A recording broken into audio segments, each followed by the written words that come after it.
Blazing Saddles, Pluto, and the 13th Amendment are all on this day. Welcome back to On This Day. Today's date is February 7th, 2022. It is the 38th day of the year. We got 327 days left in 2022. It's your 6th Monday in your 7th week. 49th day of winter. And if you're on the East Coast right now, you don't need me to tell you that. It's cold. Maybe not so much Florida and like South Carolina, Georgia, but the rest of the East Coast is pretty cold right now. Today is National Periodic Table Day. On February 7th, National Periodic Table Day recognizes the publication of the first table of elements. We also look at how the periodic table has changed through the years. Yes, it's changed, believe it or not. They've added things. What's your favorite element on the periodic table? You know, I'm a toss-up. I'm either Einsteinium or neon. Those are my two favorites. The periodic table has a long history. The original one in the 1st century, mankind really only knew about the elements like gold, silver, copper, iron, lead, tin, sulfur, mercury, and carbon. Over time, we've added arsenic, phosphorus, and zinc, and a bunch of other ones.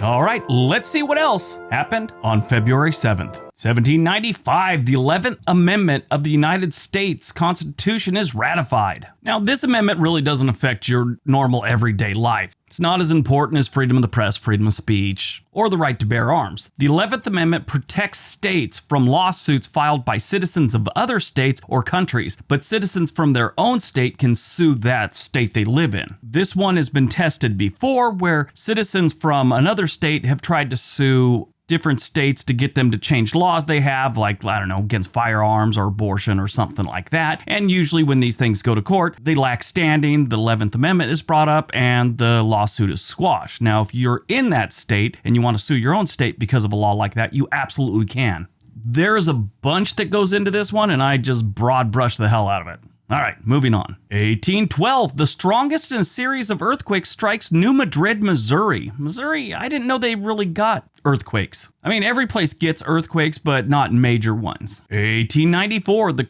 Cripple Creek miners' strike, led by the Western Federation of Miners, begins in Cripple Creek, Colorado, in the United States. 1940, the second full-length animated Walt Disney film, Pinocchio, premieres. Walt Disney's first one was Snow White and the Seven Dwarfs in 1937. I can't believe they're that old. These two films put Walt Disney on the map and began quite a string of big hits. I mean, so they had Fantasia right after that in 1940. The Reluctant Dragon, which I don't know. I don't ever remember seeing that one. And then Dumbo comes out in 1941. Bambi in 1942. The Three Caballeros in 44. They had a couple other ones I've never seen before. Then Song of the South in 46. They had a little bit of a lull there. But in 1950, they came back with Cinderella, Alice in Wonderland in 1951. Peter Pan in 53. Lady and the Tramp in 55. Sleeping Beauty in 59. They were on a serious roll at this time. 101 Dalmatians in 61, Sword in the Stone, 63, solid. Mary Poppins in 1964, followed by The Jungle Book in 67,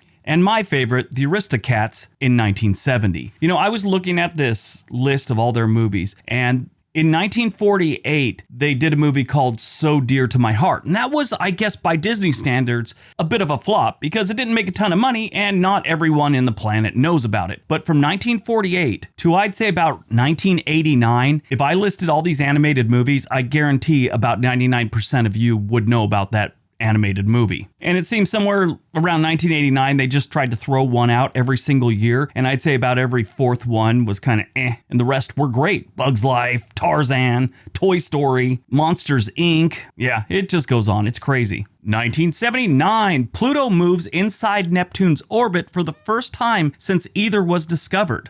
1984, Space Shuttle Program STS-41B mission, astronauts Bruce McConnell II and Robert L. Stewart make the first untethered spacewalk using a manned maneuvering unit, basically a little jetpack for space. That one kind of freaks me out. I mean, because let's say the whole system shuts down while you're drifting away from the ship. You're not going to stop ever, unless you hit something like another planet or an asteroid or something like that. You will never stop moving, ever. 1995. Now, I tell you his name, but I have a thing where I don't mention, mass murderers or their names and stuff like that. But the dude who masterminded the 1993 World Trade Center bombing is arrested in Islamabad, Pakistan. Now, here's the cool thing. He's in a federal prison in Florence, Colorado for a sentence of life with no possibility of parole, plus 240 years. So if you get outside the space shuttle on a jetpack and it loses power, there's more of a chance of you stopping and hitting something than him getting out of prison still breathing. 2013, Mississippi officially certifies the 13th Amendment, becoming the last state to approve the abolition of slavery. The 13th Amendment was formally ratified in 1995, but they didn't certify it till 2013. We kind of talked about this recently. This should probably be our deep dive, but I want to talk about something else instead. 2014, scientists announced that the Happisburgh footprints in England date back more than 800,000 years, making them the oldest known hominid footprints outside of Africa. I tried to find out how to pronounce Happisburgh or Happisburgh, and with the British accent and the different people saying it, I got really confused on what the place is actually called. Happisburgh? Hapsbro? I don't know. Moving on. Movies released on February 7th, 1974, Blazing Saddles.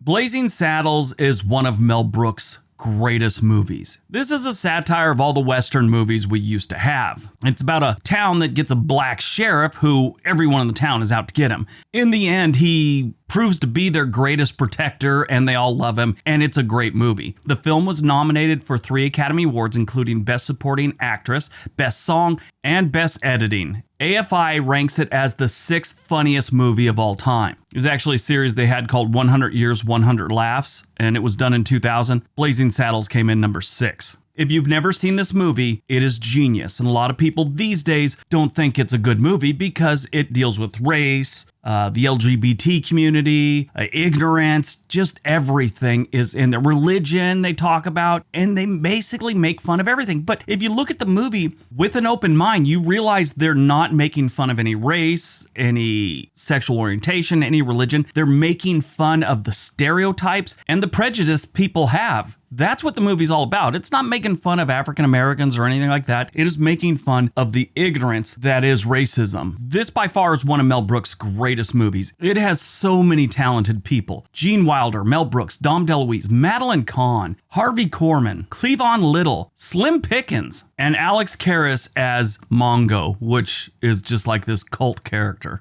This is how Roger Ebert described Blazing Saddles. It was a crazed grab bag movie that does everything to keep you laughing except hit you over the head with a rubber chicken. Blazing Saddles is an insanely funny movie.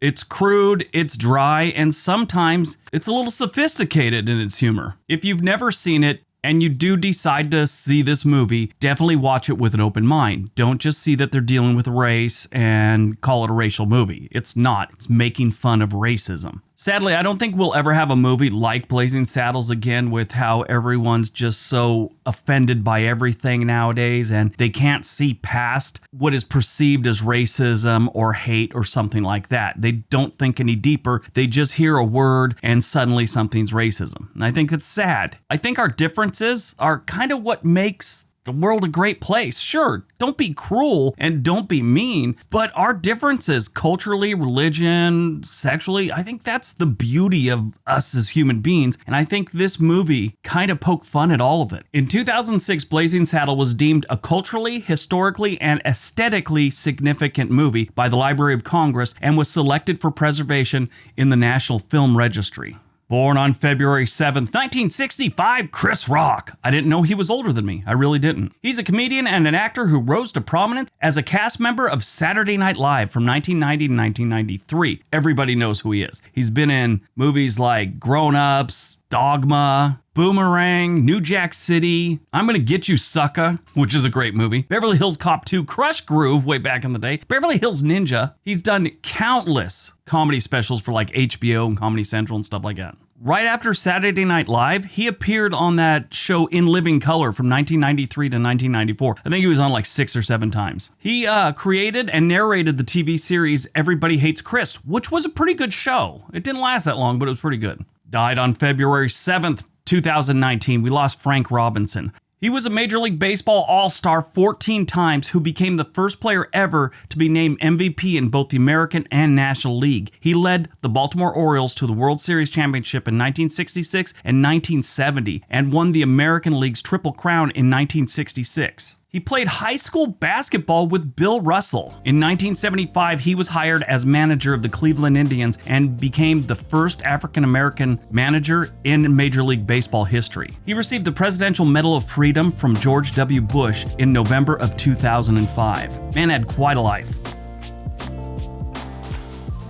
All right, that's today's video. Hope you guys enjoyed it. Hope you got some information out of it. Now go out, have a productive day, and be nice to each other.